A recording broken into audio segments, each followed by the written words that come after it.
Olá, pessoas! Podcastirmãos.com Jetlag entrando no ar. Eu sou o Paulinho, estou aqui com o Gustavo, que tá tão louco pra voltar pra Noruega que deu um jeito de gravar novamente com a Vitória pra matar essa saudade. E não é que é verdade? Esse ano não fui pra Noruega e não tá previsto ir à Noruega esse ano. Uma pena. Ano que vem a Tente completa 25 anos, então tá previsto um road trip na Noruega e eu vou encontrar com a Vitória, que segue firme, morando aí em terras nórdicas, comendo salmão e bacalhau fresco, feliz, contente, trabalhando na indústria do óleo e gás. Ok, então eu não gosto de bacalhau, não. Você tá na Noruega. A gente esqueceu disso na outra vez, né? De falar do bacalhau, que o que chega aqui na Espanha vem da Noruega. Codfish na manteiguinha, nossa. Gente, eu tô aqui com o Paulinho, lá na Espanha. Da última vez a gente gravou, ele tava no Brasil ainda. Deus preparou tudo, ele já foi enviado fazedor de tendas lá na Espanha agora. Olha, calor igualzinho do Brasil, pra matar saudade. Passando o calorzinho aqui já, que vai de 0 a 100 em 15 segundos, né? A temperatura aqui, né? Parece carro veloz. É. E olha que legal, gente. Estamos de volta à Noruega para cumprir uma promessa que fizemos no começo do ano, que a gente voltaria a conversar com pessoas que contaram sua história lá no começo do Jetlag, da nossa série aqui de podcasts, né? Dentro do Irmãos.com, para atualizar um pouquinho as informações. E a Vitória esteve com a gente no Jetlag número 14, de 30 de junho de 2020, ou seja, 4 anos atrás. 4 anos depois estamos aqui para atualizar as informações, para conhecer o que passou nesses últimos 4 anos, porque quando nós conversamos, ela não tinha nem completado 1 ano na Noruega, estávamos durante a pandemia, né? Tínhamos 4 meses de pandemia, tentando entender o mundo ainda. Era tipo outro mundo, né? Meu Deus do céu, capaz, a Vitória é realmente uma vitoriosa, ela se manteve no mesmo emprego, no mesmo país, e com a graça de Deus, servindo ao mesmo Deus. É, isso aí, olha aí. E a gente quer conhecer, quer saber o que aconteceu nesses últimos 4 anos aqui nesse Jetlag especial de número 60. Pois é, né, Paulinho? Eu acompanho a Vitória, ela faz parte da Tente, ela é uma bênção na Tente, ela é nossa missionária, então encontrei com ela algumas vezes, a gente conversa, tem vezes que passa muito tempo sem falar, tem vezes que fala muito, e Deus tem abençoado a Vitória ricamente, tem dado pra ela umas lutas boas de viver. Mas não perca a oportunidade de dizer que ele deu vitória também, né? Apesar das lutas, né? Ai, agora vai ficar. Piadinha pro meu nome. Já deve ter ouvido a vida inteira, né, tadinha? Desde muito nova. Vem aqui pro podcast pra ouvir mais um pouquinho.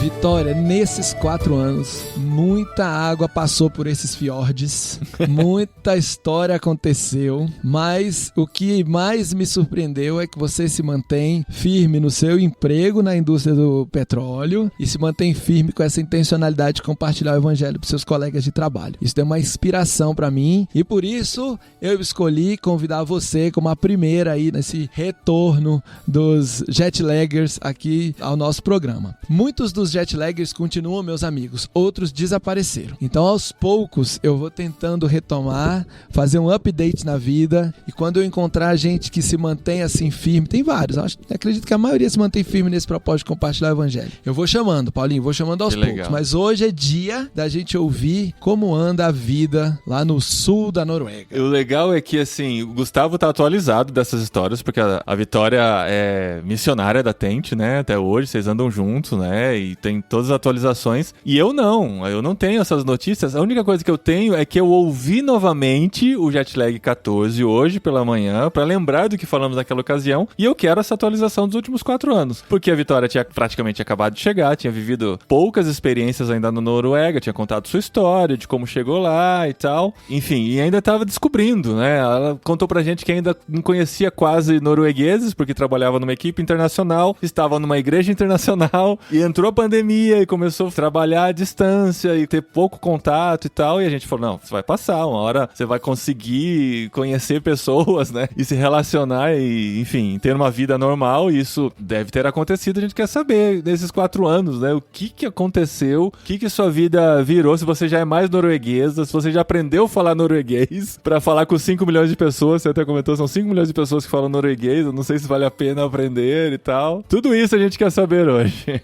Então, assim, acho que eu tô mais norueguesa. Talvez não na língua, mas em muita coisa da cultura, assim, eu tenho, acho que eu adotei e faz parte do meu dia a dia, assim, eu percebo, talvez eu não queira muito seguir o jeito brasileiro, né, das coisas.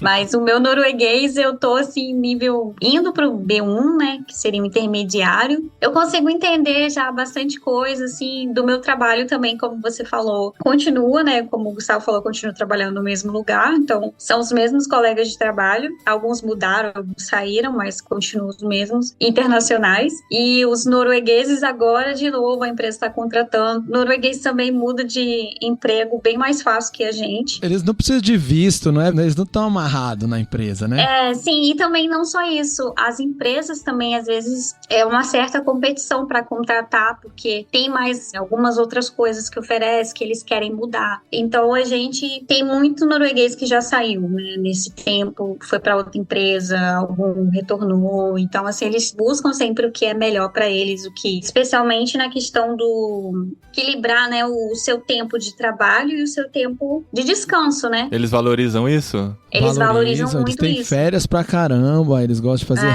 hiking, eles têm um montão de feriado. Não tem tanto feriado, não. Os nossos feriados tem, feriado tudo segunda-feira. Aí eles passam o feriado de domingo, eles passam pra segunda? Não. Aqui na Espanha passa, achei impressionante. Tinha uma época no Brasil que isso acontecia, depois parou, né? Aqui não, se o feriado cai no domingo, passa pra segunda. Eu fico zoando esse negócio de feriado, porque o feriado, por exemplo, da Páscoa, aqui no Brasil é feriado na sexta-feira. Lá é feriado na sexta e na segunda. Aí o feriado acho que o Pentecostes é um feriado lá na segunda-feira. Só que na sexta anterior é o dia da independência. Então tem tipo uns feriado longo em abril e maio. Aí isso atrapalha minhas reuniões, minha agenda toda. Aí eu fico zoando. Não, então, mas aí que tá. Os nossos feriados só vão até agora. Esse foi o último. Depois de Pentecostes, só Natal. Meu só Deus. Natal. Nossa. Aí a gente fica agora esperando, mas tem esses feriados religiosos que a gente não tá acostumado, que é como você falou, Pentecoste, tem o da Ascensão também, de Jesus, que também é um feriado nacional, e o dia antes da Paixão de Cristo, que é a quinta-feira. Eles têm a também quinta, é feriado. Sexta, a segunda começa na quinta. Tipo férias mesmo. Começa na quinta, vai sexta a Paixão de Cristo, aí o domingo é a Páscoa, e o segundo depois da Páscoa é o segundo dia da Páscoa, que conta. E o do Natal também, é o segundo dia do Natal. E aí esses 2 dias, eu acho interessante, assim, como que eles, na cultura, né, assim, norueguesa, essa questão até, de certa forma, assim, é uma coisa para lembrar os noruegueses, né, já que eles estão cada vez mais caminhando para serem não religiosos, né, para não seguirem mais a fé, mas ainda tem os feriados que eles não podem deixar de... Os feriados são totalmente religiosos. Eu nunca vi movimento para acabar feriado religioso, vocês já viram? Aqui no Brasil tem os feriados católicos, os evangélicos gostam, tem os feriados evangélicos, os católicos gostam. Se não trabalha, tá de boa, né? Isso aí. Vamos fazer um movimento para diminuir os feriados, não existe em país nenhum, né? Mas você comentou sobre a cultura do trabalho e tal, é uma coisa talvez pra gente explorar hoje, né? Continuando a conversa, acho que a gente consegue entrar com mais detalhes nisso. Você trabalhou no Brasil por muito tempo, você tá trabalhando na Noruega, a rotina de trabalho é diferente, o estilo de trabalho é diferente, o envolvimento com o trabalho deve ser diferente, e talvez o que a gente conhece um pouquinho dos Estados Unidos também, aquela coisa do workaholic, de estar tão imerso e não valorizar tanto estar com a família, enfim. A Europa costuma ter, pelo menos assim, o que eu conheço das pessoas com quem eu conversei, costuma ter essa valorização maior de tempo de ócio, né, que a gente chama aqui na Espanha, tempo de descanso, tempo com família e tal, mas eu não sei nos países nórdicos como isso acontece. E quem não sabe, a Noruega está lá, né, na parte de cima da Europa, na parte mais fria da Europa. A cultura costuma mudar um pouquinho também. Como é que funciona isso no trabalho? Como que você vê essa cultura do trabalho dos noruegueses? Realmente, como você falou, acho que eles valorizam muito o tempo de descanso e as leis também são essas. Eu tava falando pro Gustavo que eu tô trabalhando bastante, então isso pra mim é uma coisa, assim, diferente aqui, né? Pra todos nós, na verdade, no nosso setor, a gente sabia que essa carga de trabalho estava vindo, mas mesmo assim a gente tem tido momentos que a gente tá bem cansado e eu tenho trabalhado direto desde abril, a gente tá assim, começo de abril. Além da hora, você fala? Hora extra todo dia, final de semana. Assim, hora extra, pra mim, fazer uma hora mais, uma coisa assim, não importa tanto. Mas o negócio é a gente trabalhar praticamente todo final de semana. Praticamente todo sábado, às vezes sábado e domingo, tô trabalhando. A não ser esse feriadão aí que o Gustavo falou. Que atrapalha a vida. Eles não são tão inflexíveis, assim, né? Se precisa, bem conversado, o funcionário vai aceitar e vai acabar fazendo além do combinado, né? Não, e realmente tá todo mundo no meu setor trabalhando bastante, a gente sabe que realmente não tem como. Mas o que eu acho legal é realmente essa questão de valorizar o seu tempo em casa, com sua família, porque, por exemplo, é o costume deles começarem a trabalhar bem cedo. Então, eles começam a trabalhar às 7 horas da manhã, tem os que começam até 6 horas, 6 e meia, e aí você só tem meia hora de almoço, então você termina 3 horas da tarde. Então, 3 horas você vai pra casa. Então, 3 horas você ainda tem muito do seu dia que você dá pra fazer alguma coisa. Depende da estação, né? Se for no inverno, já tá de noite, né? No inverno já tá de noite, mas mesmo assim, eles valorizam muito isso, essa questão, entendeu? De você sair às 3 horas da tarde. Como você falou, assim, dependendo da carga de trabalho, se tiver normal, 2h30, 3 horas. Tipo assim, 2h30 o pessoal já tá parando, organizando as coisas, tipo, bora, que 3 horas a gente vai embora. Então, depende, sabe? Então, eles realmente valorizam essa questão da gente ter esse metade do dia ainda. Pra mim, praticamente, você ainda tem metade do dia pra você fazer muita coisa. Mas pra eles nem tanto, né? Porque eles vão jantar 5h30, então eles têm que chegar cedo mesmo em casa e janta 5h30. Isso é muito 8 horas, eu acho gente. que os adultos estão indo pra caminha. As crianças devem ir 6h30, sei lá. Nunca vi pra jantar cedo desse jeito. Como você falou essa questão, assim, que eu tô mais, né, dentro da cultura também, eu faço um trabalho voluntário, uma vez por semana, chama Home Start. Então, eu visito uma família. É bom também pra eu praticar o norueguês, mas não era a minha principal intenção, era mais, assim, pra eu ter mais pessoas, né, aumentar meu network, porque como eu tô só no meu trabalho mesmo, eu preciso ter outras coisas pra eu me envolver. E aí eu visito essa família toda semana. Eles têm 4 filhos, uma família que a mãe ela é alemã e o pai é norueguês. Eu gosto dessa dinâmica de família com 4 filhos. E eu perguntei pra eles, vocês escolheram ter 4 filhos? Eles falaram, não, realmente todos eles foram planejados, a gente queria. Não é normal pra uma família norueguesa de hoje em dia. Especialmente uma família norueguesa, não é normal. E essa questão da janta, geralmente é às 6, mas as crianças vão, porque eu fico de 5 às 7. Aí as crianças vão se preparar pra ir pra cama às 7 horas, quando eu tô indo embora. Aí fala que dá o que eles chamam de kveldmat, que é tipo uma coisa assim mais leve pra eles comerem antes de dormir, pra não dormir com fome. Cara, já é o leitinho da meia-noite. Um leitinho, uma coisa assim, uma sopinha. Às 7, mas inclusive, pra quem não sabe, né, quanto mais ao norte, mais variação do tempo de sol acontece durante o ano. Então, no inverno, vai anoitecer lá para as 3, 4 horas da tarde. Mas no verão, tem lugar da Noruega que acho que anoitece meia-noite, né? Não, tem lugar da Noruega que não anoitece, porque o Polo Norte fica na Noruega. Que não anoitece, tá. Mas, enfim. Mas sim, lá onde a Vitória está, meia-noite, o sol tá 11h30, por aí. No verão. Agora ainda a gente ainda tá indo pro meio do verão, né? Mas agora eu acho que meia-noite, assim, meia-noite e pouquinho, tá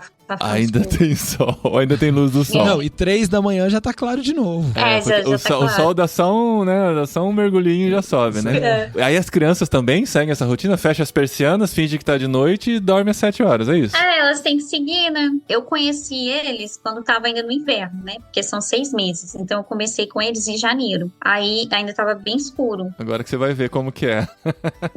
Mas aí claro que no verão elas ficam bem mais felizes, elas querem sair, querem brincar mais na rua e tal. Quando tava no inverno a gente ficava só brincando em casa, era mais difícil, mas no verão eles aproveitam mais. Mas tem umas coisas interessantes assim da cultura que eu observo, né? A questão de tomar banho. Conta, isso a gente quer saber. Eu não queria falar, mas tipo assim, pra mim é muito engraçado, porque as crianças não querem tomar banho. Quer dizer, criança não quer mesmo, né? Só que aí eles ganham, né? Aí eles vencem, eles não querem tomar banho e tudo bem. É easy, é muito legal, porque como que o pai respondeu, assim, como que eles falam sobre isso de uma forma natural, do tipo, A gente tenta dar banho neles pelo menos 2 vezes por semana, mas às vezes eles não querem tomar banho. 2 vezes por semana. Escuta essa aí, brasileirada. Olha aí, 2 vezes por dia, né? tá confirmado. A gente toma tipo 2 por dia. Eu brinco com os espanhóis que os europeus têm fama de não tomar banho, né? Só que aqui na Espanha é um país muito quente e tal, eles têm muita influência árabe, e o árabe se lava muito. Então aqui, os espanhóis, pelo menos do sul da Espanha, eu posso garantir, tomam banho todos os dias. É normal, como brasileiro, sabe? Aí eu falo, vocês são famosos porque não tomam banho e tal, né? Eu brinco com eles, mas então, em alguma parte da Europa isso é verdade. Não, e é engraçado. Aí eu fico assim, falei, gente, eu queria fazer mais perguntas, mas eu não posso, tipo assim. Aos poucos. Vai ser né? muito. Vai ser muito, né? Tipo assim, rude, né? Se eu perguntar assim, mas tipo, nem sei lá, um asseiozinho assim. Eu queria saber mais, né? Mas. Não, eu queria saber deles. Eu falei assim, e vocês? Vocês também 2 vezes por semana? Eu queria perguntar. Olha, não é querendo dizer não. Às vezes que eu fiquei hospedado na casa de noruegueses, eles tomam banho se praticam esporte. Tipo assim, o cara fez um hiking lá. Aí volta, ele toma um banho. Fez sei lá, foi pra academia, não sei o quê. Aí volta, toma banho. Se não, eles tomam banho numa hora que ninguém tá vendo. Só pode. Tipo, todo mundo foi dormir, o cara acorda 3 da manhã, olha pra um lado, olha pro outro e fala, vou tomar meu banho. Vou tomar banho pra ninguém saber que eu tomo. Não, aí eu vou lá, né, eu fico com mal vergonha, eu só tomo um banho por dia. Fico com mal vergonha, o pessoal depois fica me olhando torto. E tem que tomar rapidinho, né? Porque eu não sei se tem a ver alguma questão com água, porque dizem que os países que sofreram mais com falta d'água, tem uma cultura de menos banho. Na Noruega não tem falta d'água, não. Tem muita água. Noruega tem muita água. Olha, na Noruega a energia é hidrelétrica. Na Noruega eles têm muita mina, eles têm muito lago, eles têm muito fiord, eles têm muita água. A água lá não é um problema. Não tem muita neve, muito gelo, água guardada. Não tem problema lá, não é água, não. O problema lá eu acho que é o frio. Eles tinham talvez escassez de comida por causa do frio, né? No inverno. Das histórias que eu sei, assim, da Barrett, né? Que guardava o peixe, né? Fazia tipo, sei lá, como chama isso? Bacalhau, que, né? Salgava o peixe e guardava. Salgava, né? E guardava. Você não gosta, mas... Por isso que tem a questão da comida que, assim, pra gente não parece tão apetitoso, porque eles, né, não sei se o Gustavo comeu um aqui, por exemplo, que é o kumba, que é batata. Uau. Só que é batata assim, tipo, quem prova a gente, né, que vem de fora e prova, a gente não vê graça nenhuma. É batata com farinha e eles cozinham isso na água, vira tipo uma massinha, aí cozinha isso na água e come com molho da carne. Com molho de carne, uma coisa assim. Tipo, não tem graça nenhuma, não tem gosto nenhum. Mas tem gente que fala assim, nossa, kumba é muito bom. Pra eles é como se fosse um prato especial. Talvez seja o que as pessoas dizem da nossa polenta, por exemplo, né? Que é só uma massinha lá com caldo, mas, né? Tem gente que é apaixonada. Eu amo. Eu amo. Polentinha é bom demais. Mas eu acho que não tem nada especial, assim, que eu lembro. Tem a questão do Natal, que eles não comem, por exemplo, frango no Natal, né? Eles comem porco, que é o riba, que é a costela de porco, assim, assada, né, que tem muita gordura e tal, aí faz aquela crosta, assim, em cima, vocês gostam de fazer aquela crostinha, ficar meio um torresminho. Eu gosto desse, porque o outro é o pinachu, que é de costela de carneiro. Eu não gosto muito da carne de carneiro de qualquer jeito, mas ainda faz a costela assim, ela é cheia de sal, aí você tem que deixar, pra tirar aquele sal, você tem que deixar na água, tipo, quase um dia inteiro, aí depois vai e cozinha, assim, e a maioria deles ama aquilo, tipo assim, pra eles é o preferido deles. Eu não entendo por que eles gostam tanto disso. É porque dá trabalho, né? Aí tem que gostar. Mas é assim, Natal, todo mundo fala, nossa, eu adoro pinachu. E o mingauzinho do dia da independência? Esse é o brisbro. É muito sem graça. Mingau de Neston, que é o prato mais gostoso e típico que tem que comer no dia da independência. É o brisbro. A independência de que país? Eles tiveram 2 países, né, que controlaram isso mais, foi a Suécia e a Dinamarca. Aí, 17 de maio, eles ganharam essa independência. O que é engraçado também na questão da Noruega é que eles têm rei, né? Mas eles não gostam do rei deles. Porque o rei deles, na verdade, ele é descendente da Dinamarca. Então, eles meio que não consideram, assim, ele não é norueguês. Porque foi, tipo, uma decisão decisão que eles deram lá. Quem vocês querem como rei de vocês pra vocês ficarem independentes? E aí eles escolheram, porque eles não tinham opção, aí escolheram esse cara que ainda tá da família, mas ele realmente não é norueguês. Então eles não têm assim muito orgulho de dizer. Ele não era norueguês, né? Mas os filhos dele nasceram na Noruega, os netos, bisnetos, tataraneto, mas os caras... Essa coisa do sangue, né, cara? É muito forte, né? E tem outra coisa que é o idioma, né? Como eles foram dominados pela Suécia e pela Dinamarca, na prática, dinamarquês, sueco e norueguês é tudo um bando só. São os escandinavos. Os finlandeses são diferentes, mas esses três, eles são um time só. A língua, eles falam e se entendem melhor do que a gente entende o espanhol. A diferença não é tão grande do sueco, do dinamarquês. Mas se você fala isso com o norueguês, tem os seus comentários também. Claro, porque eles são, é claro, é a nossa língua, nós somos muito melhores. O norueguês Bokmål, que é o que geralmente a gente aprende, que é o que também, tipo, considerado oficial. Isso também que eles não gostam, porque esse veio do rei, que era da Dinamarca. Então eles já ficam com raiva disso. Aí eles não gostam. E a maioria dos lugares, por exemplo, aqui, como em outros locais, a Noruega é pequenininha, mas cada um quer falar do seu jeito. Aí a gente fala que a dificuldade de aprender a língua é por causa dos dialetos. Porque o Bokmål fala que o eu, você fala yai. Mas aí vem as pessoas que moram aqui, eles querem falar ek. Eles falam, não é yai, é ek. Aí a gente começa a aprender a língua, a gente começa a ver que, tipo assim, cara, mesmo que eu aprenda Bokmål, ele não vai querer falar comigo Bokmål, ele vai querer falar no dialeto dele, e eu vou ter que saber o dialeto dele pra poder comunicar com ele. Encrenca. O mais engraçado foi o dia que o Steiner, né, o fundador da Tente, aí tava no aeroporto comigo, com a minha esposa aqui no Brasil, e ele precisava fazer um vídeo porque ele ia pregar num acampamento de jovens quando ele voltasse. Então ele tinha que mandar esse vídeo, porque depois de 20 dias, já era o verão, ele ia estar lá na Noruega. Aí ele fez a gente comprar uma peruca, botou uma peruca verde, amarela, que era na época da Copa, e aí ele falou assim pra gente: vocês ficam gravando aí, mas vocês não assustam não, porque eu vou falar o norueguês, que é o dialeto lá da nossa região, e ele é muito diferente. Só que pra mim o norueguês e o dialeto do norueguês, tipo, eu não consigo perceber nenhuma diferença, eu não falo nada de norueguês. E ele, com todo cuidado, olha, não se espante que eu vou falar o norueguês diferente. Como se você soubesse a diferença, né? Ai. Muito interessantes essas curiosidades. Eu conheço muito pouco da Noruega, então qualquer detalhe assim é muito interessante saber que, né, existem essas coisas também, essas picuinhas, tudo dentro do país, né? Toda piada que eles contam é de sueco. Pra eles, o sueco é que é o burro, que não é inteligente, que se deu mal. Se na piada alguém vai se dar mal, é o sueco, não é o dinamarquês. Talvez por causa do rei. Mas aí tem aqueles negócios, igual você falou a questão da língua entre os países. Por exemplo, o norueguês, ele entende o dinamarquês e ele entende o sueco. Mas quando você fala com o dinamarquês, toda vez os noruegueses falam isso, toda vez que a gente tenta responder pra eles, eles respondem pra gente em inglês. E eles falam, não, fala comigo em inglês que é melhor. Então, tipo assim, os dinamarqueses, eles meio que querem dizer que não estão entendendo o que você tá falando.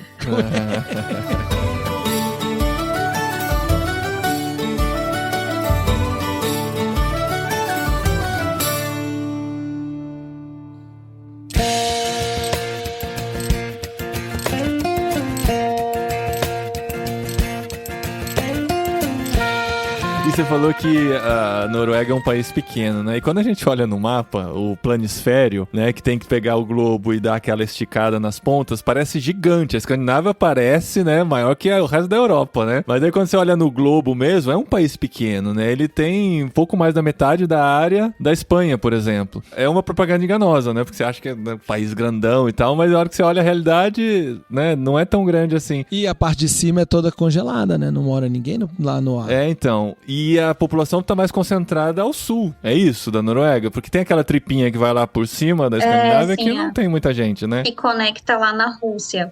Tem uma parte que mora mais ali pro meio, perto dessa parte que é... Porque a Noruega chegou a ter a capital ali, que é Trondheim. A capital da Noruega teve uma época que foi ali. Aí então é uma cidade um pouquinho maior, tem mais gente. Mas aí depois mesmo eles começaram a concentrar mais embaixo. E também não funciona, gente, a vida lá no norte. Eu já conversei com alguns amigos que moravam lá pra cima. 6 meses sem luz do sol não funciona. 6 meses sem noite não funciona. É um lugar que é puro gelo, você não planta nada, você não cultiva nada, não tem animal, tudo tem que vir de fora. É tipo, eles estão lá meio que pra marcar território território, pra controlar o norte, porque... Aí você chegou a visitar lá, Vitória, alguma vez, a parte mais ao norte? Então, eu ainda não fui, mas a gente tá tendo um trabalho lá agora, que eu provavelmente vou precisar ir. Vou precisar ir pra Hammerfest. É bem lá em cima. Tem extração de petróleo lá? É, que eles acharam uns poços novos lá em cima, e aí a gente tá fazendo trabalho pra eles. A gente tá mandando as ferramentas hoje. O pessoal já teve gente que já foi. Eu não sei se eu vou precisar ir, porque talvez vá outro técnico, mas tem uma grande possibilidade. Vai ser legal no verão lá, ver o sol da Pelo menos meia-noite, tá no tá? verão, né? Porque a gente pensou nisso, falou assim, se estiver no frio... Aqui também deve ser legal no inverno, né? Ter noite o dia todo, assim. Porque assim, como experiência... 2 dias. Então, isso que é legal. Isso que é legal. Eu tô falando assim, você passar uns dias lá pra ter a experiência de não ver o sol nascer, deve ser interessante. Então, mas, por exemplo, eu conheci uma menina que morava no norte que tinha as histórias dos ursos, né? Que tem um negocinho que você anda com ele pra assustar o urso. Que lá, assim, em alguns lugares tem a possibilidade de você encontrar com o urso. Então, eles tentam, assim, só afastar eles, né? Com barulho. Pra eles não virem em cima de você. Uau. Mas eu não sei se vai chegar a ser nesse lugar. Vitória, mas isso aí não é nada perto do helicóptero que você tem que ir quando você vai pro Mar do Norte. Com aquela roupa de astronauta. Ela não contou isso aqui, já Então, contou? eu quero ouvir, vamos ouvir a história. Não, vamos contou falar, não. Vamos pra roupa de astronauta que muito jovem vai se interessar pelo seu trabalho quando descobrir que você é tipo uma astronauta no Mar do Norte. Não, Gustavo, eu acho que se você visse o treinamento que eu faço pra ir, eu acho que você ia achar mais legal que a roupa. A gente tem que fazer o treinamento de fugir do helicóptero, né? Então a gente tem que fazer ele quando ele entra na água, né? Se ele entrar assim mesmo, de cabeça pra cima, vamos dizer. Aí tem que fazer o treinamento pra você fugir pela janela e tem também o treinamento que você tem que fazer se ele virar. Mas isso é um treinamento pra acidente. Pra caso de acidente. Dá só um contexto, porque talvez nem todo mundo ouviu o outro, olha só. Não, mas no outro não tem nada disso. Não tem, então, porque a conta. Vitória, ela trabalha na cidade, num laboratório, num local onde ela faz manutenção, equipamento, tudo mais. Ela não trabalha nos poços de extração. Só que os poços no Mar do Norte são longeão da costa. De vez em quando, o pessoal tem que dar manutenção lá. Aí vai de helicóptero, mega helicóptero. E um dia a Vitória mandou pros meus filhos um vídeo explicando a roupa de astronauta que ela tem que usar pra ir nesse helicóptero. Agora vai, Vitória. Então, aí a gente faz treinamento, como o Paulinho falou, em caso de acidente, né? A gente tem que saber o que fazer caso você caia no mar. Esses dias até teve um acidente aqui, por um lado eles suspenderam o helicóptero que a gente sempre usa, mas depois liberou, mas eu acho que todo mundo tá bem. Todo mundo tá bem. A gente usa essa roupa porque no Brasil a gente vai também, a gente usa geralmente o colete salva-vidas só, né? Mas aqui, como é muito frio a água, as nossas chances de sobreviver se a gente cair no mar sem essa roupa de astronauta é muito baixa, né? Porque é por causa da temperatura da água, né? Não é só pra boiar, é pra você não morrer de frio congelado. Sobreviveria alguns minutos. Com a roupa? Sem a roupa. Se o helicóptero cai no mar sem a roupa, você sobrevive alguns minutos, não tem chance do outro helicóptero chegar pra te resgatar, ou um navio, ou um barco. E aí a gente usa essa roupa que ela tem, né, essa, tipo, uma roupa quente, né, ela fecha ela toda, o macacão, que tá já com o sapato preso no macacão, então você não tem chance de perder o seu sapato, então fica tudo selado. E aí quando a gente fecha ele todo até aqui em cima mesmo, até aqui no pescoço, ele fica tão selado que a gente tem que abrir o coisa aqui pra sair o ar. De tão selado que ele, geralmente, é o procedimento, né, a gente fala, depois que você fechar tudo, você tem que abrir aqui pra deixar sair o ar. Fica lacrado. Fica totalmente pressurizado lá dentro. Aí a gente tem os acessórios especiais, né? Ele é todo uma cor bem contrastante com o mar. Ele tem os acessórios para caso, né, precisar. Tem uma luva que vai fechar na mão. Tem também um capuz que você pode colocar caso você caia na água. E ele também já vai boiar, né? Que ele é tipo aquelas roupas de mergulhador. Ele já vai boiar quando você pular na água. Se você também quiser pular, que essa é uma outra situação que a gente também tem que treinar, né? Caso você tenha que abandonar a plataforma, você tem que também treinar pular na água. Você tem que sair. E você fez esses treinamentos tudo pulando num piscinão, tem um helicóptero de modelo, você entra dentro, abre a janelinha, tipo, realidade mesmo. Tem um helicóptero que é projetado, né, pra isso, que fica os mergulhadores olhando a gente, aí a gente desce e faz isso. E tem o sobrevivência na água também, no mar, né, que aí tem algumas coisas, tipo assim, né, todo mundo teve que ficar na água. Agora o que a gente vai fazer? A gente vai agrupar, porque um grupo maior vai ser mais visível, né, pro helicóptero que estiver vindo resgatar. Aí tem formas da gente ficar junto, tem formas também isso vai evitar predadores, porque tá vendo uma coisa grande, geralmente o que é maior do que o predador, ele não vai atacar. Então tem algumas coisas que a gente tem que aprender. E é em piscina fria como do Mar do Norte ou não tanto? Ou é no mar Não, mesmo? o do helicóptero a gente faz na piscina, aí é aquecida. Mas esse do que você tivesse que abandonar, né, aí realmente faz no mar mesmo. Eu já fiz a primeira vez, eu fiz no inverno, fiz em novembro. E você sente o frio da água ou a roupa te protege? Sente, mas tem tanta coisa acontecendo. Aqui ele ajuda, né? Ele ajuda a aquecer também, mas tem tanta coisa acontecendo que você nem Frio de liga. menos. Que legal. Divertido. Mas você trabalha com manutenção? Você vai lá e põe a mão na obra mesmo pra consertar as coisas? Ou você fica lá no computadorzinho só fazendo os comandos? Não, eu faço manutenção mesmo. É que ele não viu a foto, né, Gustavo? Que geralmente eu mostro a foto do meu trabalho de macacão. Eu faço manutenção mesmo. A gente chama de laboratório. Tô vendo no seu Instagram aqui, você com o capacete laranja e a roupa amarelinha. Isso, Tô vendo aqui, legal. Isso. Então, a gente chama de laboratório, mas não é nada químico, assim, né? A gente faz... É como se fosse eu sou mais como se fosse uma mecânica, né? Se você pensasse em questão de carro, a minha manutenção é essa. Eu faço manutenção em equipamentos hidráulicos e elétricos. Então... Sua formação é em quê? Eu sou técnica de eletromecânica. E foi parar nas plataformas lá do norte do mundo. Do Mar do Norte.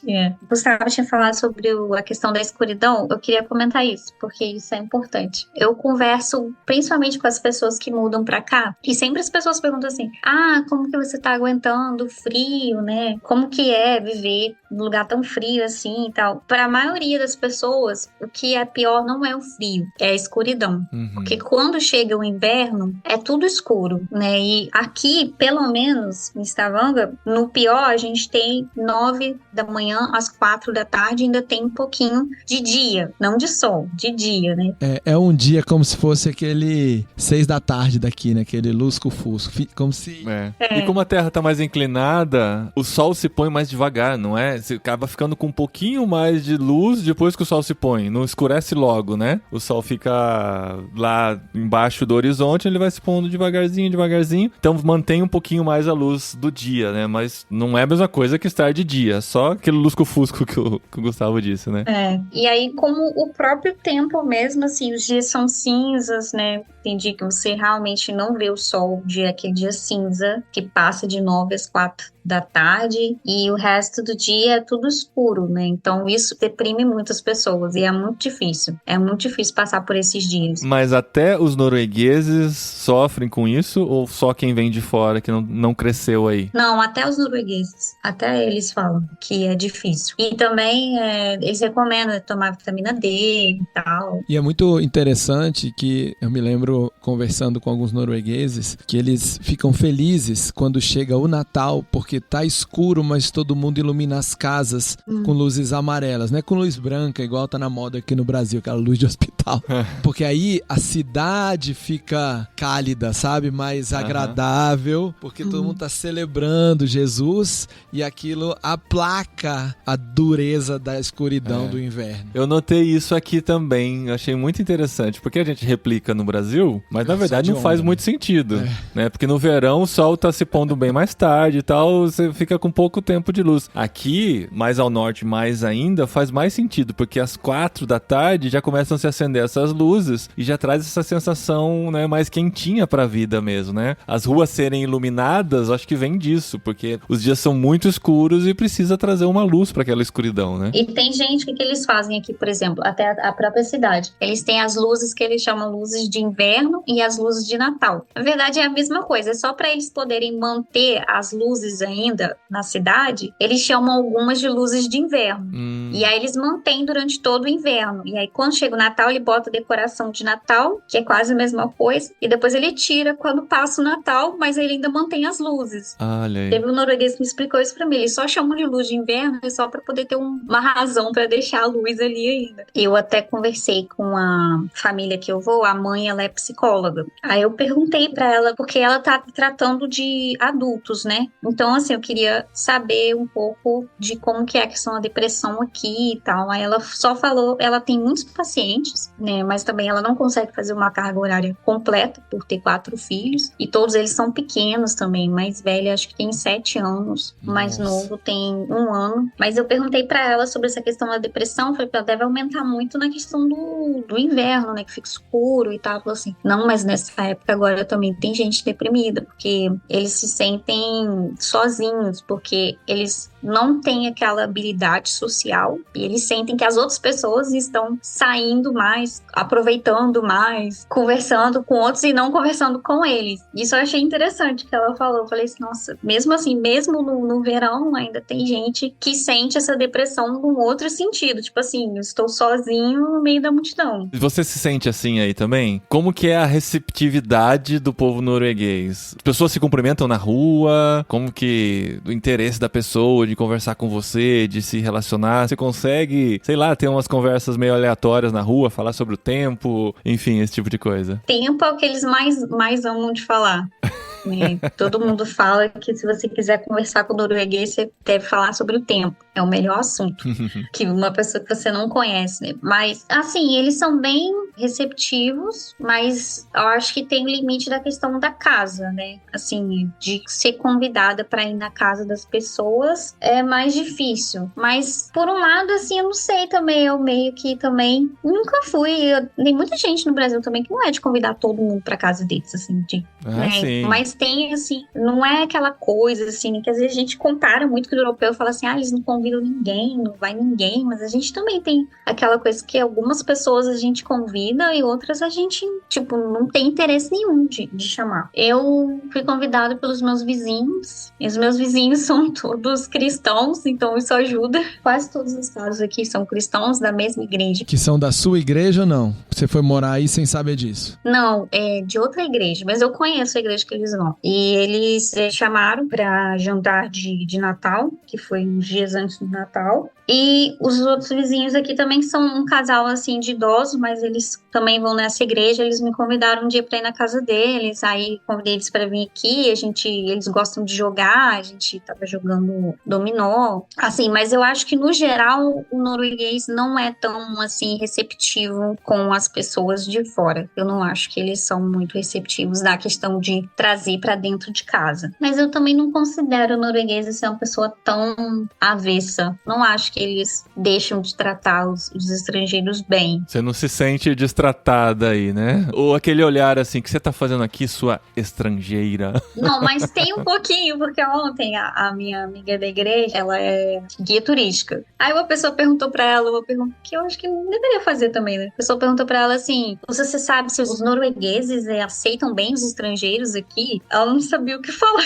Na sua frente. Ela falou, o que eu vou responder pra essa pessoa? Assim, eu acho que tem aquela coisa que, claro que a gente nunca, tipo assim, não é que você vai se tratar, mas também, claro que a gente vê, tipo, que principalmente aqui em Stavanger tá crescendo muito a quantidade de pessoas de fora. E nem sempre eu vejo que, assim, parece que eles estão recebendo isso bem. É meio que aquela coisa assim, eles não são uma cultura de demonstrar, né, claramente que eles estão sentindo, mas você consegue ver nos detalhes, assim, são algumas expressões, né, que parece que realmente eles sentem, assim, meio invadido, né, mas às vezes eles não têm quantidade de pessoas necessárias para fazer o trabalho, né. Eles precisam. A gente tem uma demanda que a Tent Noruega está tratando, que é o seguinte, eles não têm lá na cidade de Bergen enfermeiras suficientes para trabalhar, porque os noruegueses, de forma geral, não querem estudar enfermagem. Então, esse ramo da enfermagem não está sendo mais ocupado por noruegueses. E, ao mesmo tempo, eles têm uma população envelhecida envelhecendo muito rapidamente. E precisando de enfermeiros. E eles não morrem. E eles precisam de enfermeiros e cuidadores.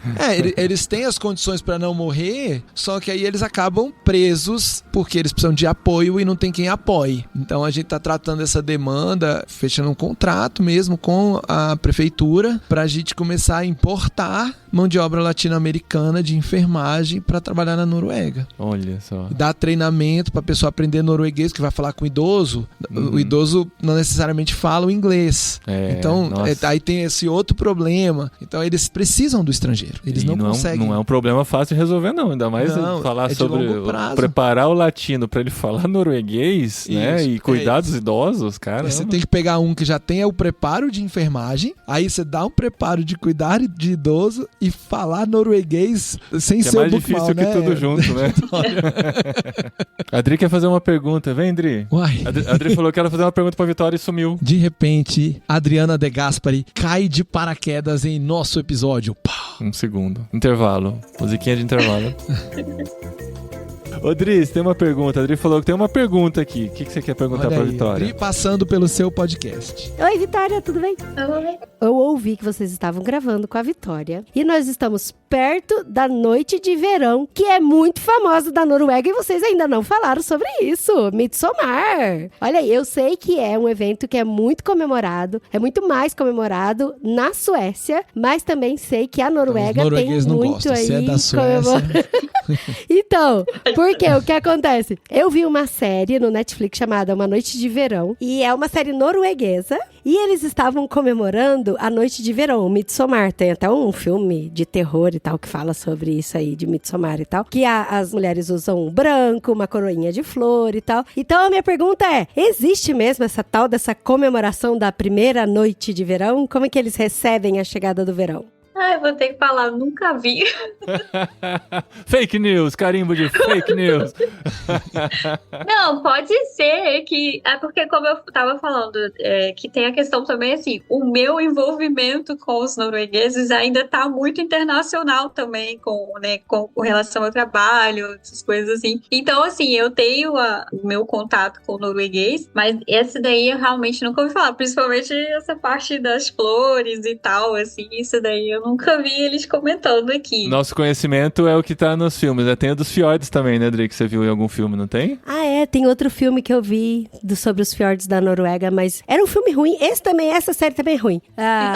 As atuações, me desculpa, gente, as atuações dos noruegueses não são boas, não. De verdade, é ruim.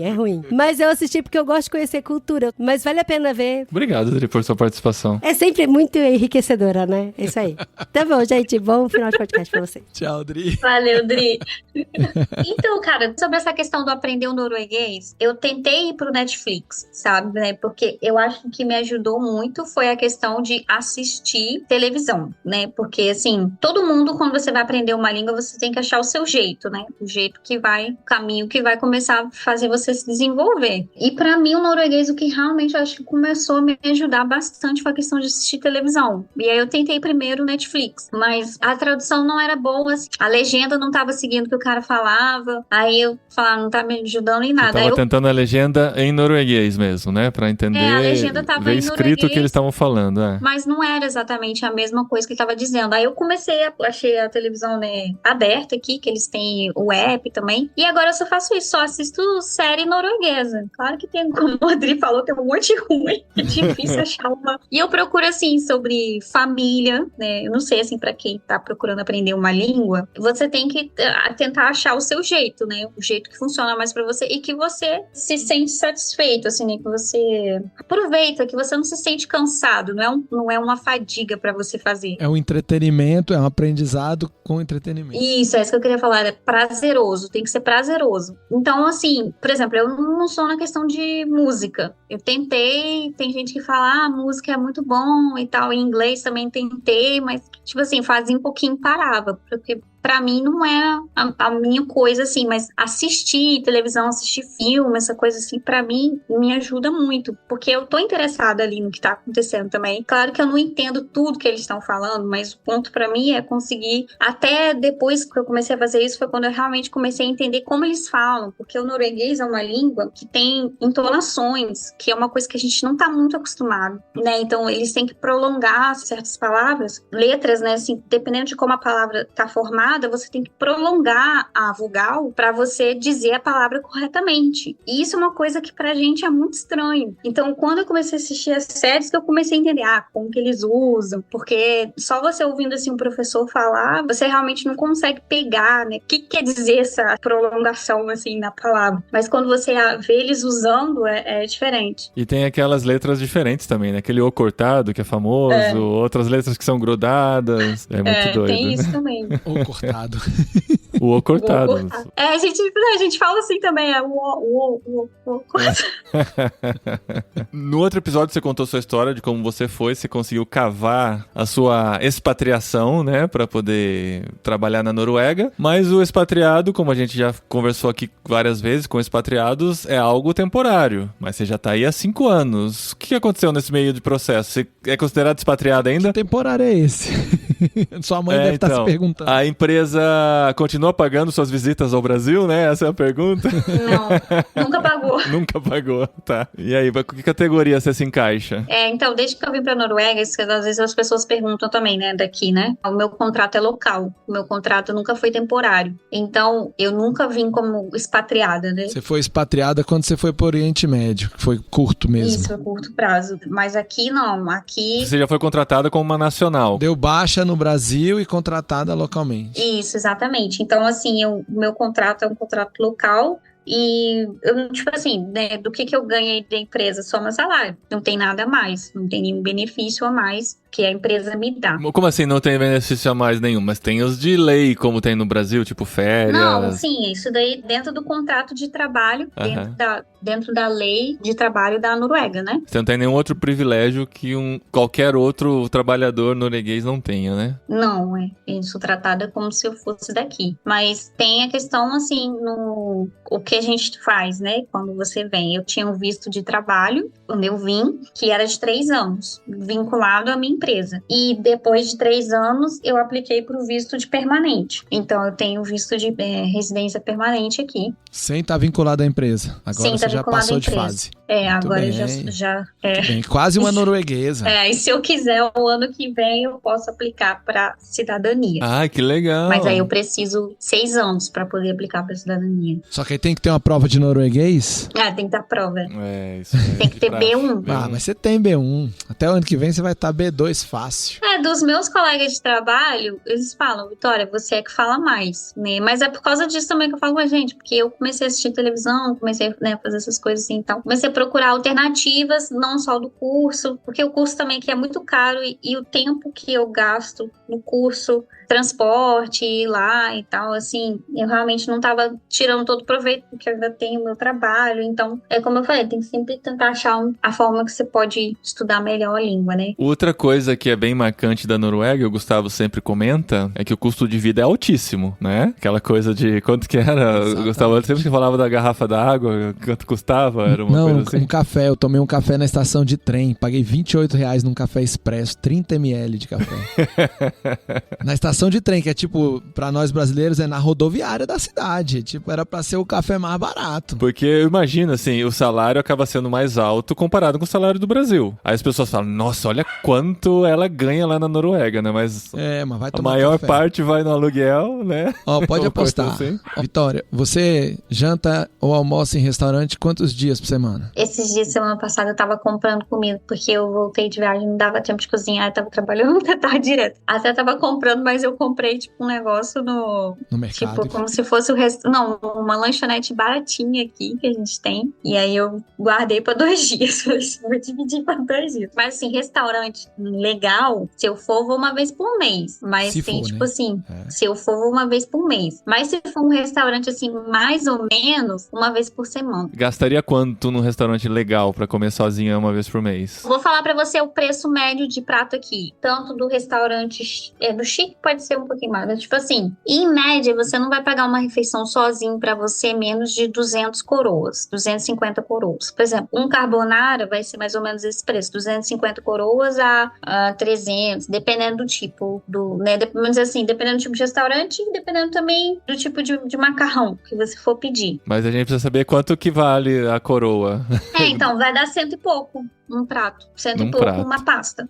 Em reais. Então, assim, o custo de vida é mais alto mesmo, se comparar até com o resto da Europa, né? E com o Brasil, com certeza. Não, até quando a gente vai para outros países também na Europa, eles também falam que a Noruega é muito cara. Famosa pelos preços. E aluguel também altíssimo. Aluguel também é. O Gustavo comentou que você mora sozinha, né? E tá aí há 4 anos, imagino, morando sozinha. Como é que você faz pra se automotivar, estando longe da família que está no Brasil, sabe? A gente tá com a família aqui, tipo, se sente mais carente, enfim, tem a família junto, e a gente se motiva muito juntos, mas quem está sozinho tem outras maneiras de se automotivar. O que te ajuda a manter sua cabeça fixa no propósito de estar aí, longe da família, enfim, como que você lida com isso? Eu acho que o desafio mesmo foi a questão de fazer amizades, né, de encontrar pessoas, assim. Teve pessoas que, né, que tiveram aqui que foram embora, que não estão mais aqui, então, né, eu não tenho mais esse contato. Eu também, por escolha própria, também não tenho tanto contato com o brasileiro. Quando eu conversei com o Hugo, né, eu falei pra ele que eu não quis ficar na bolha, então, por causa disso, eu não tenho, assim, aquele vínculo. Tem muito brasileiro aqui em Stavanger, tem brasileiro que trabalha comigo. Dentro da empresa, os brasileiros trouxeram muito brasileiro.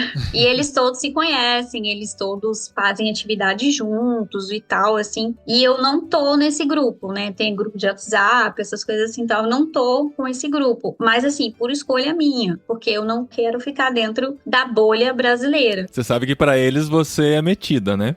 Talvez, não sei. Não, até o menino que trabalha comigo, que é o brasileiro, né? Ele sempre às vezes fala comigo assim, você que tem mais, né, esse contato com o pessoal estrangeiro, pessoal de outros países e tal. Porque eu conto pra ele, minha amiga fez isso, não sei o que, às vezes eu falo, ela é inglesa, ele é indiano, ele é... Né? Então eu falo assim pra ele, né, comentando assim, não tô snobando nada, né, só faço um comentário e ele percebe, tipo assim, a Vitória tem amizades de outros países. Mas assim, é por escolha minha mesmo, mas eu tenho, assim, uma amiga realmente, assim, brasileira que mora aqui há 20 anos e, assim, a amizade dela, não abro mão de visitar ela, de estar com ela, e cabeleireira também é brasileira. Pra dar conta desse cabelo cacheado.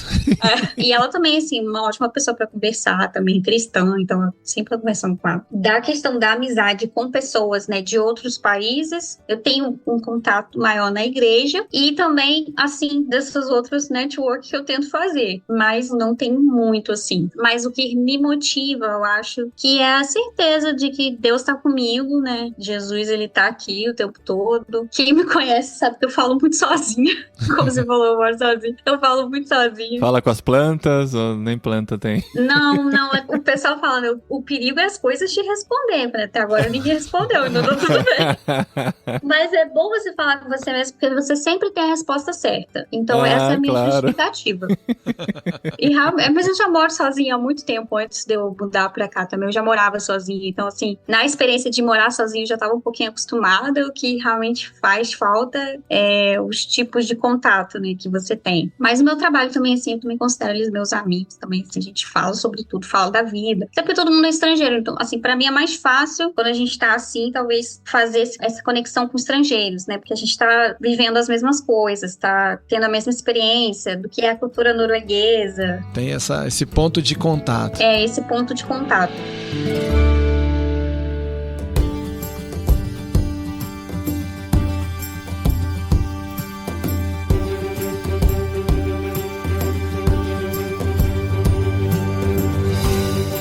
E esse ponto que abre portas pro evangelho, né? Nesses 4 anos, você teve algumas oportunidades aí, que eu sei as histórias, mas vou deixar você contar, de compartilhar o evangelho pouco a pouco para alguns colegas do trabalho e convidar para ir à igreja. Conta aí, pelo menos o caso aí. É o tailandês o caso mais legal? É o tailandês. É da Tailândia, né? Ele estava aqui antes de mim. E ele, quando chegou a época do Natal, a gente, na minha igreja, né, uma igreja internacional americana, né? Eles fazem a questão do Thanksgiving, né? Dia de Ação de Graças. Eu não chamei ele, né? Eu chamei outra pessoa no trabalho, porque eu achei que ele também não ia dizer que sim. Também tinha pouco tempo que eu tava assim, em contato com ele. Mas depois ele me perguntou como é que foi e tal. Ele, não, que eu só tava curioso, que eu nunca vi. Aí eu fui convidar ele pro Natal. Eu falei, vai ter o culto de Natal, vai ter o evento lá na igreja de Natal, se você quiser vir. Ele veio, participou, gostou, mas assim, gostou das músicas, não prestou atenção em nada que o pastor falou. Tava, tipo, dormindo, né? Até chegou a cochilar um pouquinho.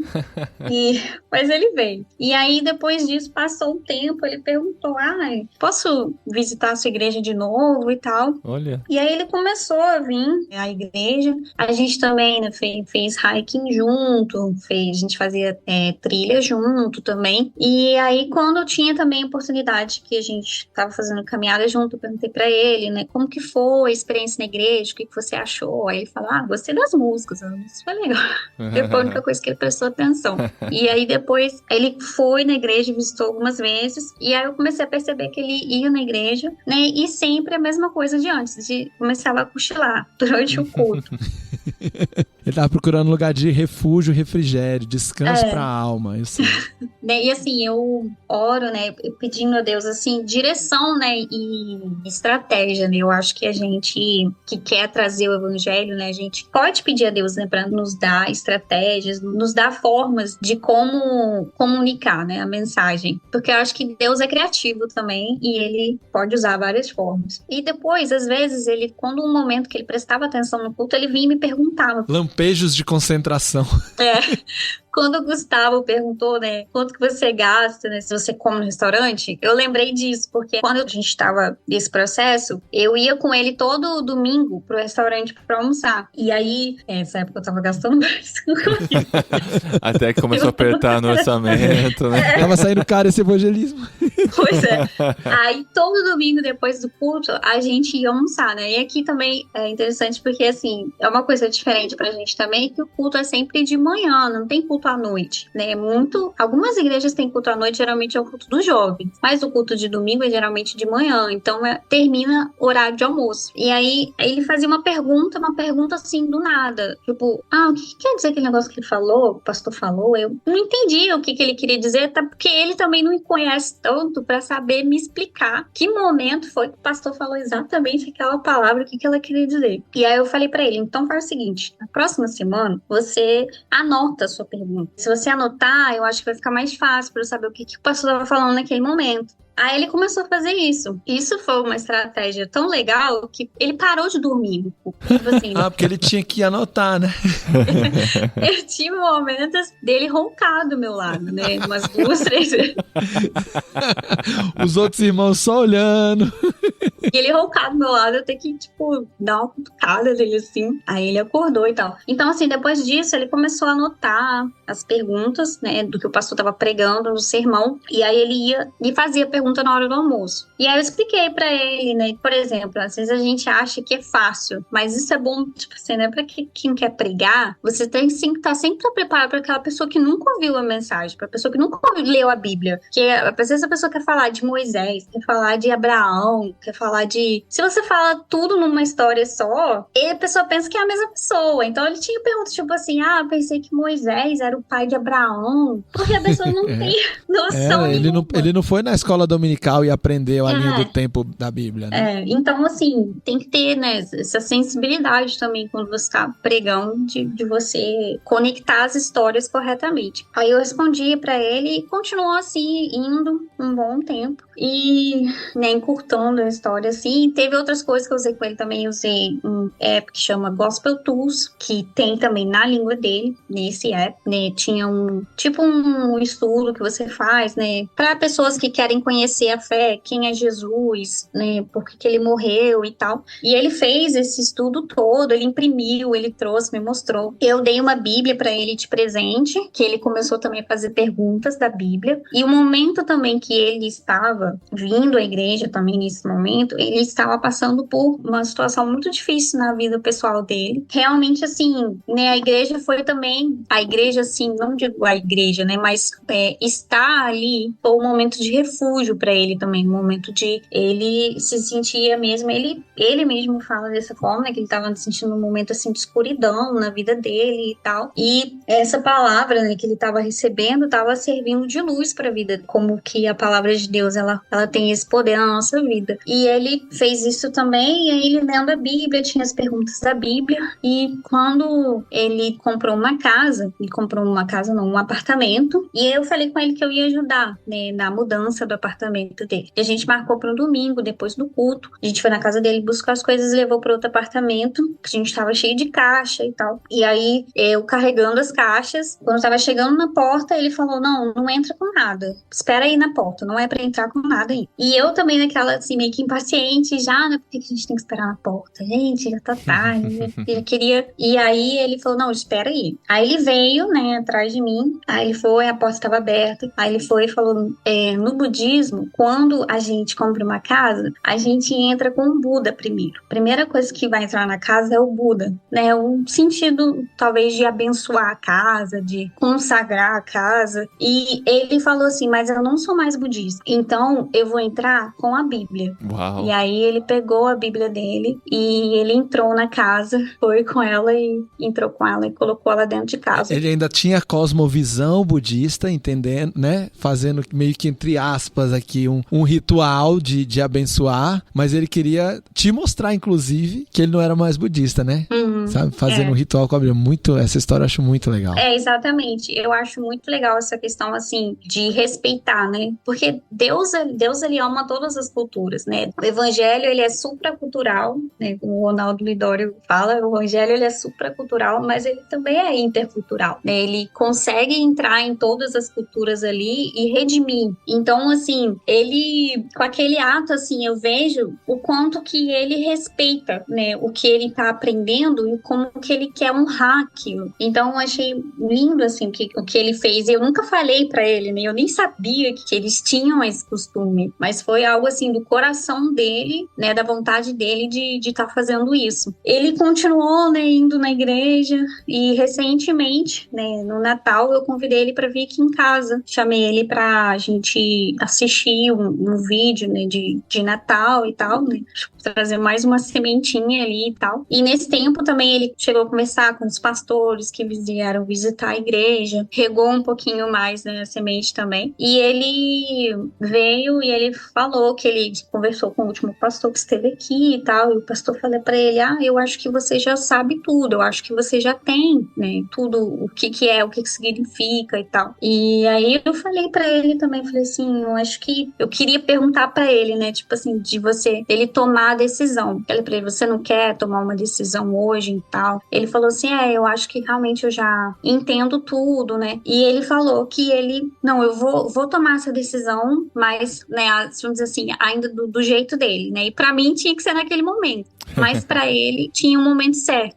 E aí, quando ele começou na igreja, né? Todo mês, uma vez por mês, a gente tem a Santa Ceia. E eu expliquei pra ele também que ele não pode tomar, né? Ele chegou a tomar a primeira vez e tal, porque eu não sabia, não tinha como ali explicar pra ele. Não pega e tal. É difícil. Mas aí a gente tinha também, né? Aqueles momentos assim que eu falei pra ele, não, realmente, o que eu posso fazer? Eu posso não pegar também. Então você não se sente constrangido de não pegar. Então algumas vezes eu também não pegava, para que ele não se sentisse constrangido. Algumas vezes ele chegou até a falar assim pra mim, hoje você pode pegar, tá bom? Então, assim, porque ele tava dizendo, não vou me sentir constrangido. Tudo bem, você pode, né, pegar. Algumas vezes eu percebia que ele se sentia constrangido e eu realmente não pegava. E ele, né, antes disso, antes do Natal, a última vez ele chegou, ele tinha sentado em outro lugar. E aí, quando começou a ceia, ele me procurou, sentou do meu lado. E aí ele falou assim, eu não vou pegar ainda hoje. Falei, não, tudo bem, fica aqui do meu lado. Tô te guardando. Falei, beleza. Aí eu também não peguei aquele dia, né? E aí, quando foi depois do Natal, em janeiro, ele foi, né, no dia da ceia. Aquele dia, ele veio com a roupa que ele usa pra ir em ocasiões especiais, porque eu já vi essa roupa uma vez, e ele só usa essa roupa em ocasiões muito especiais, assim, festa de Natal da empresa que todo mundo tem que ir social e tal, então ele veio com um blazer dele e tal. E aí, quando teve o momento da ceia, aí ele tomou, né, ele pegou o pão, pegou o cálice e participou da ceia. E aí, ele não precisou falar nada pra mim, e eu não precisei falar nada pra ele, porque ele já sabia o que significava, né, e ele olhou pra mim, assim, eu dei um sorriso pra ele, abracei ele quando terminou, dei um abraço nele, falei, tô muito feliz pela sua decisão e tal. Ele falou, também, assim, e parecia que ele brilhava, né, ele tava muito feliz por ter feito aquilo. E pra ele, o momento teria que ser assim, né, pra ele não podia ser só... Tinha que estar vestido apropriadamente, tinha que ter uma decisão tomada. Na verdade, ele já tinha se convertido antes. Sim.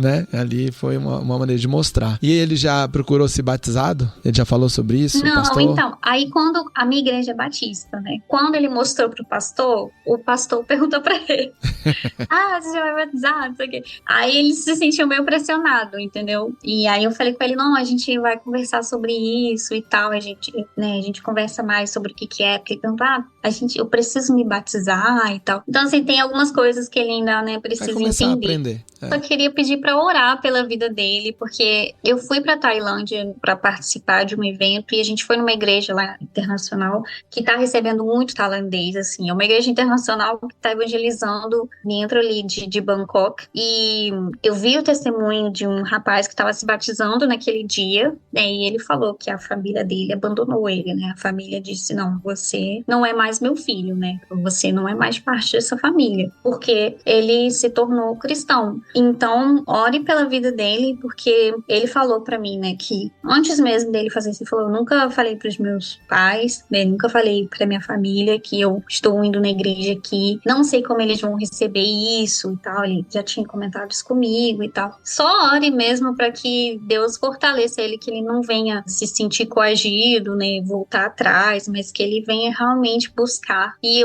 assim, eu vejo que ele ainda precisa ter mais esse relacionamento com Deus. Ele fala que ele ora, né? Antes mesmo disso, às vezes a gente ia almoçar junto, ele orava, né? Ele fazia oração. Tem algumas coisas que ele precisa entender, né? Quem é Jesus, quem é o Espírito Santo, quem é Deus Pai, né? São coisas assim que não tá muito claro na cabeça dele. Mas eu falei pra ele também assim, é um passo de fé. A gente não sabe todas as respostas, mas a gente decide confiar que a gente já sabe. E foi isso que ele fez, assim, eu tô orando pela vida dele, porque a gente teve um tempo, né? Depois desse dia, ele teve um tempo que ele não estava conseguindo ir na igreja por causa do trabalho dele, né? Porque ele foi promovido e tinha que se dedicar mais e tal. Então, assim, eu preocupo que isso deu uma esfriada nele, mas ele voltou aí agora esses dias, mas a gente não conseguiu conversar muito. Mas eu tenho orado pela vida dele para que isso não venha, né, ser algo que ele venha deixar de buscar, né? Mas que ele venha ter mais, assim, né, mais oportunidades. É muito importante também, como vocês falaram sobre a questão da motivação, assim, de estar. Eu vejo na vida dele também, né, que ele precisa ter contato, né, mais contato, não só eu, mas outras pessoas também na igreja, nesse mundo, assim, para que ele possa se sentir também acolhido, né, por outros irmãos também, não só por mim. Então isso também é algo que eu peço a Deus pela vida dele. Que legal.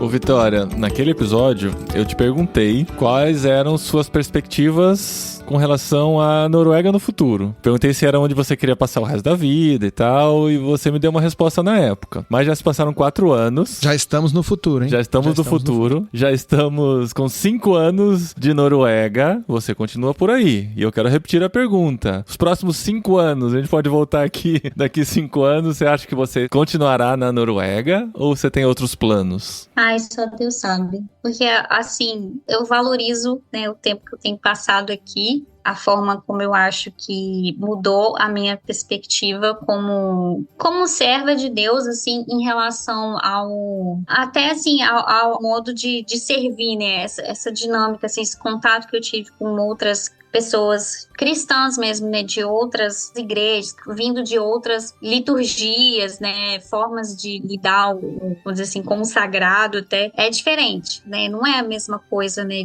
eu sou de uma igreja pentecostal, né, então, assim, a minha igreja aqui, como é uma igreja internacional, o pastor mesmo sabe, ele sabe que tem pessoas que são pentecostais, pessoas que são tradicionais, anglicano. Você é de uma igreja pentecostal no Brasil.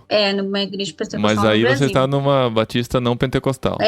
Não é declarada pentecostal, mas o pastor sabe que ele tem várias pessoas servindo na igreja que são pentecostais e não tem nenhuma restrição quanto a isso, né? Então, assim, eu acho que isso mudou muito, né? Eu aprendi muito, né? A gente, às vezes, sempre acha que a nossa igreja é melhor, né? Que o nosso jeito é melhor e tal. E é sempre bom a gente aprender que nós somos um corpo, né? Nós somos um corpo, estamos servindo ao mesmo Deus. Muito legal isso, Vitória. Muito legal você falar isso. E isso, para mim, também traz no ponto cultural com relação às outras pessoas, né? Pessoas da Ásia, né? Os americanos também na minha igreja. Então, assim, ter essa oportunidade, esse contato com eles e aprender isso, né? Viver, vamos dizer assim, do mundo e não ser somente defensor da sua cultura, né? Isso eu acho que é muito legal. Realmente, isso aí é um ótimo recado aqui para a nossa igreja brasileira. Gente que vive num país que tem muito evangélico, muito cristão e um país muito grande, que a maioria da nossa população não se relaciona globalmente, não se relaciona internacionalmente. A gente tem pouco contato comparado com você ou com alguém que mora na Europa, com pessoas de outros países, de outras culturas. Então,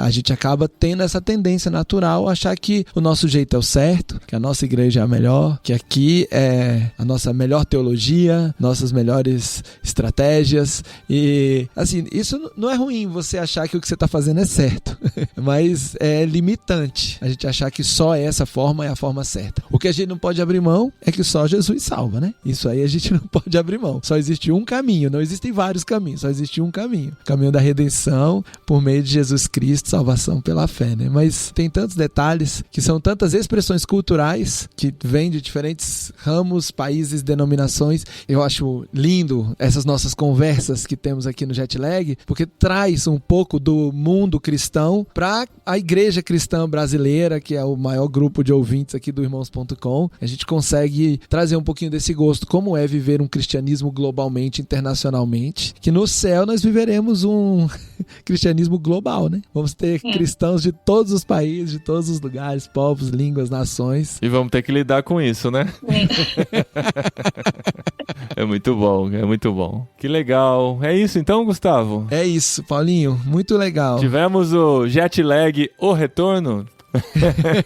Noruega, o retorno. Noruega, o retorno.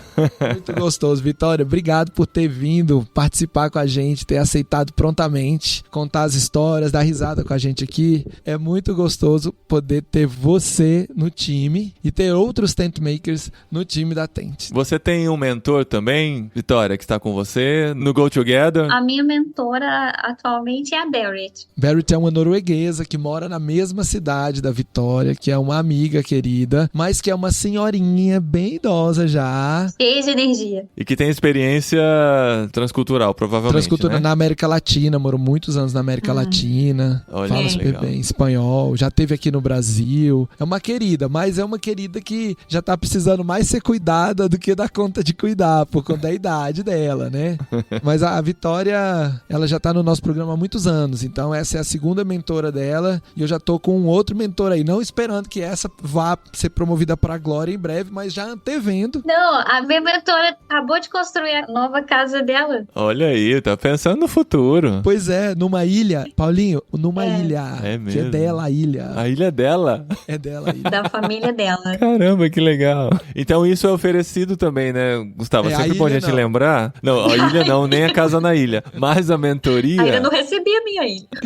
A mentoria é algo que quem anda com a Tent tem também nesse programa Go Tem. Together, né? Isso, tem no longo prazo, tá sempre... a gente tem esse programa com a mentoria e estamos incrementando, tivemos uma rodada de feedbacks e o Hugo, que já esteve várias vezes aqui no nosso Jetlag, ele se juntou à equipe da Tent e no começo desse ano... Conseguiu, Gustavo, conseguiu. Consegui. Arrastar o... Anos de luta.